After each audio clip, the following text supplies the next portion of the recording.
За баярлалаа.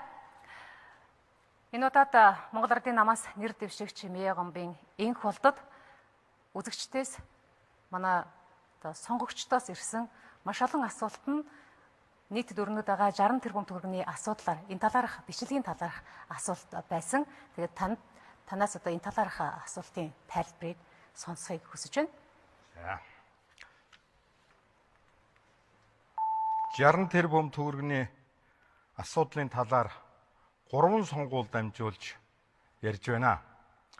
Бид ирэх барихаас өмнө сөрөг хүчин байхад энэ асуудлыг үүсгэж гаргаж ирж бидэнд төр засгийн ажил албан тушаалыг зарлаа өрлөө гэдэг ийм асуудал ярьсан. Тэр үед нь бид бас асуудал тавьж энэ асуудлыг хууль хяналтын байгууллага шалгаач. Энэ бол эвлүүлэг байна гэдгийг бол хэлж ирсэн. Би өнөөдөр бас яг энэ байр суурин дээр байгаа. Энэ өнгөрсөн 1 жилийн дотор бол нэг биш хууль хяналтын байгууллагууд энэ 60 тэрбум төгрөгийн тухай асуудлыг бол эвлүүлэг байна гэж ингэж хэлж байгаа. Шүүх шинжилгээний байгууллагын гаргасан дүгнэлтийг прокурорын байгууллага хянаж үзээд энэ эвлүүлэг, энэ асуудлыг цааш нь шалгах шаардлагагүй байна гэдэг шийдвэрийг өнгөрсөн онд гаргаж байсан.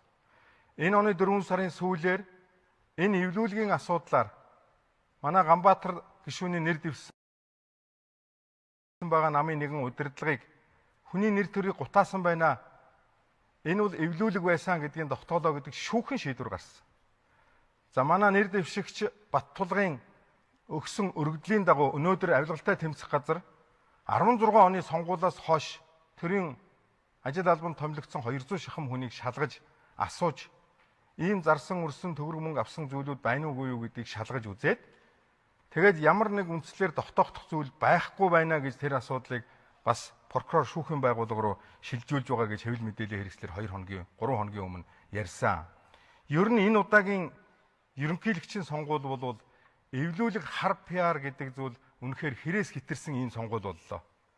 Тэр ч битгий хэл хойд их хөршийнхөө ерөнхийлөгчтэй хүртэл эвлүүлэг хийгээд зураг тавьсан нэр дэвшигч хүртэл байгаа.